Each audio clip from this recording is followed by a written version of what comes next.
اس پہ کوئی اب اس تاخیر پر گناہ نہیں ہوگا، کفارہ بھی نہیں. گناہ بھی نہیں ہوگا. موقع نہ ملنے سے مراد کیا ہوگی حضرت؟ کیونکہ موقع ایک تو ہوتا ہے اب جناب بڑے مزے سے دن گزار دیے، یہی ہوتا ہے نا، 11واں آرام کر رہے ہوتے 10واں بھی 11واں بھی 12واں دن. سب یہی کرتے ہیں، آرام ہی کر رہے ہوتے ہیں عموماً کہ چلو آرام سے جائیں گے. اور کیا وجہ ہو سکتی ہے کہ دیکھیے ایک سرکل ہوتا ہے نا، ایک سرکل ہوتا ہے. عورت کو جب یہ پتا ہے کہ اچھا سرکل کب ختم ہوگا، اس کو یہ بھی اندازہ ہوتا ہے کب شروع ہوگا. اس کو اندازہ ہوتا ہے. ہاں، ٹھیک ہے، تو ان دونوں میں پھر اس نے خاص احتیاط کرنی ہوتی ہے اور اگنور نہیں کرنا ہوتا ہے، اس کو پھر جلدی چلی کوتاہی جائے. نہیں کرنی ہوتی. بہت اچھی بات. عورت ناپاکی میں ہے اور طواف وداع کا موقع آ گیا، تو اب اگر ٹائم بھی نہیں ہے فلائٹ کا، تو اب اگر یہ چھوڑ کر جائے گی تو اس پر کسی قسم کا کوئی دم لازم نہیں ہوگا. واہ، اس کے لیے یہ حکم ہے. طواف کی بات ہو رہی ہے اور طواف کے اندر ہم وضو اور غسل پر بات کر رہے ہیں. ایک بہت زیادہ پیش آنے والی صورت کہ وضو ٹوٹ جاتا ہے طواف کے دوران. صحیح ہے. طواف کر رہے تھے اور وضو ٹوٹ گیا، اب کیا کریں؟ وضو تو کرنا ہی ہے، گئے وضو کر آئے، وہیں سے طواف شروع کریں یا پھر نئے سرے سے شروع کریں؟ یہ بہت زیادہ پیش آنے والی صورت ہے. بالکل. اس کی دو صورتیں ہیں. اگر اکثر چکر نہیں کیے تھے، ایک چکر کیا تھا، 2 کیے تھے یا 3 کیے تھے، تو اب افضل یہ ہے کہ نئے سرے سے شروع کر دیں، پہلے چکر سے ہی 7 چکر پورے کر لیں. صحیح. جو انقطاع آیا اس کی وجہ سے نئے سرے سے شروع کر لیے. اور اگر نہیں کیا، جہاں سے ٹوٹا تھا، جہاں سے وضو ٹوٹا تھا وہیں سے کنٹینیو کیا، تب بھی ٹھیک ہے، کوئی برا نہیں کیا. یہ ایک صورت ہے. صحیح. دوسری صورت یہ ہے اگر اکثر چکر کر چکا تھا، 4 چکر کر لیے، تو اب جہاں سے منقطع ہوا ہے وہیں سے یہ کنٹینیو کرے گا. صحیح. اب نئے سرے سے چکر شروع کرنے کی اجازت نہیں ہے. اب بات ہو رہی ہے طہارت کی.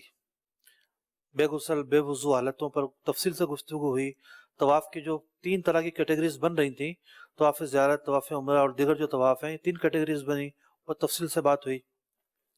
اب ایک بڑا اہم سوال ہے کہ جی کوئی کہتا ہے کہ آپ نے نجاست حکمیہ پر تو بات کی ہے، نجاست حقیقیہ کا کیا حکم ہے طواف میں؟ یہ کیا ہوتی ہے نجاست حقیقیہ؟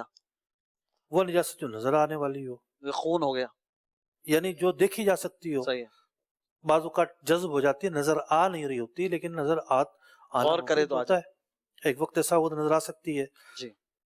تو طواف یعنی طواف کے اندر جو نجاست حقیقیہ ہے، اس سے پاک ہونا یہ واجب نہیں ہے. اچھا. اگر نجاست حقیقی لگی رہ گئی تو طواف پر اثر نہیں پڑے گا، لیکن مکروہ ہے، خلاف سنت ہے. کمال ہے. واہ، یہ بڑی رعایت ہے. کتنی رعایتیں موجود ہیں، ڈیفرنٹ ہے. یعنی نماز کے احکام، نماز تو طواف کے بالکل نہیں احکام، حج کے احکام بالکل ڈیفرنٹ ہے. نماز میں اگر لگی رہے ایک مقدار تک تو نماز ہوتی ہی نہیں. نماز نہیں ہوتی ہے. سب سے زیادہ جو نمازی کو پرابلم ہے وہ نجاست سے ہوتی ہے. صحیح ہے. تو وہاں ایک آسانی دی گئی ہے.